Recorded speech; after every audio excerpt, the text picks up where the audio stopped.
The Katamari franchise has been one of those games that you always hear fans of weird PS2 games talk about, but ever since consoles rolled into the 7th generation and beyond, the series had fallen off in popularity. Bandai Namco, however, has been looking to bring the series back to its glory days. First with a remaster of the first game in the franchise, Katamari Damacy, all the way back in 2018, and now with a remaster of its follow-up, We Love Katamari. Dubbed We Love Katamari REROLL plus Royal Reverie, the remaster not only brings the classic back with a fresh coat of paint, but also brings with it some new content. How well does the PS2 classic hold up in this day and age, you might wonder, and that's exactly what we're here to discuss in this review. Much like its predecessor, We Love Katamari is a strange game where you essentially try and roll up every single item in a level into a giant ball in order to make it into a new celestial body. The sequel's premise essentially picks up from the events of the first game, which had the King of all Cosmos somehow destroying every single star in the universe and enlisting his son, referred to as the Prince, into helping him repopulate the night sky.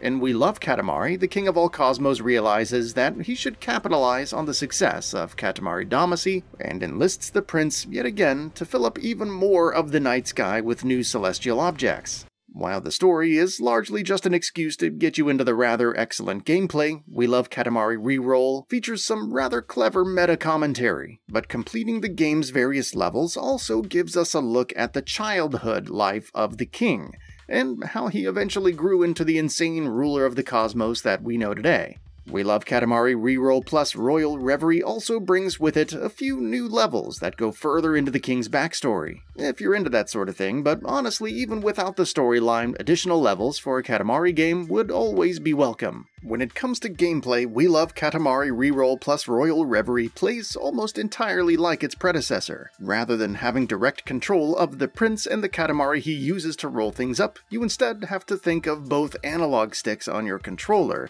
as controlling individual sides of the prince's body. Push the left stick forward and the prince will start rolling with his left hand, and likewise for the right stick. Moving forward is done by pushing both sticks forward, and any turns you might have to make will involve you pulling the stick on the side you want to turn to back. While it might sound awkward when you first hear about it, and it will be quite awkward to play with your first few levels as well, the controls ultimately start making sense in a strange way. The dual analog movement starts feeling incredibly intuitive, especially in the context of the item finding and navigation puzzles that We Love Katamari's levels can quite often devolve into. Each level will start you off small, around the size of an eraser. Your Katamari will grow as you roll it into similarly sized objects. If something's too big, you bounce right off it. As you grow your Katamari, you'll start needing bigger and bigger objects to roll up. For example, an early level might have you start out with grabbing erasers, staple pens, and matchsticks, and after a minute of rolling you'll start grabbing bigger objects like crabs, flowers, and pencils.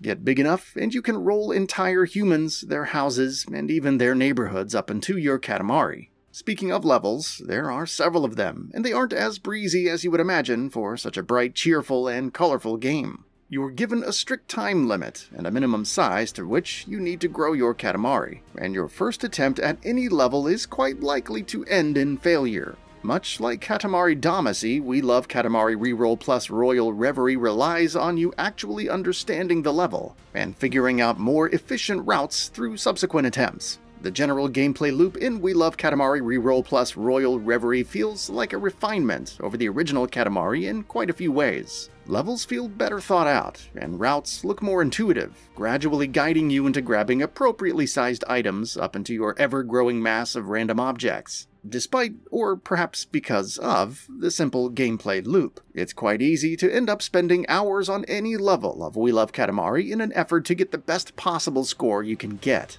Visually, much like Katamari Damacy REROLL, We Love Katamari REROLL plus Royal Reverie feels like an acid trip in all the best ways. The game never really takes anything seriously, and just about every character you meet in the story or its various levels look like insane caricatures of what a person might look like. The King of all Cosmos himself has an absolutely absurd design with proportions that make no sense, and the prince being so tiny just adds on top of the already absurd aesthetic. When it comes to the visuals in levels, everything seems to have been designed with the idea of things being understandable and legible at a glance. You're never going to be confused about the object you are rolling the Katamari into, and the flat color palette adds quite well to this aspect of the game. Of course, the soundtrack and sound effects for We Love Katamari REROLL plus Royal Reverie are also absolutely insane, with the soundtrack featuring quite a few incredibly catchy songs that will end up haunting your dreams and staying with you forever. Characters never really talk using any understandable language, and instead just generally make sounds that get subtitled for you.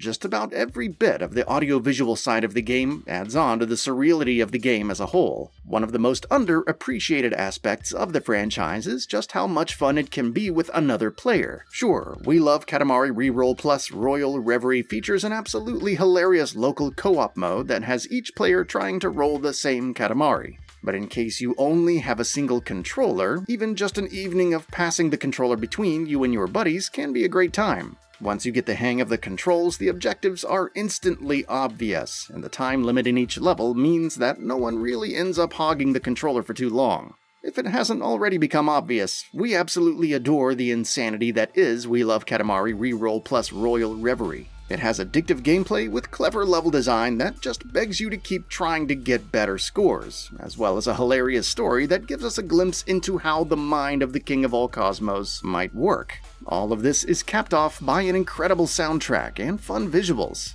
making We Love Katamari an easy game to recommend. We Love Katamari REROLL plus Royal Reverie is an absolute blast to play. Its gameplay is addictive, its story hilarious, and the soundtrack features music that will end up haunting you for days, and the whole thing comes together incredibly well. Even the extra levels in the remaster were quite fun, and We Love Katamari will continue the excellent tradition of classic, offbeat games finding a new audience on modern systems. We just wish it was a new Katamari game instead of a remaster. That's all for now. If you enjoy what you saw, please hit the like button. And if you're new to the channel, now is a great time to subscribe. We upload brand new videos every single day. After subscribing, don't forget to enable all notifications by clicking the bell icon. Thanks for watching this video, and we'll see you next time, right here on Gaming Bolt.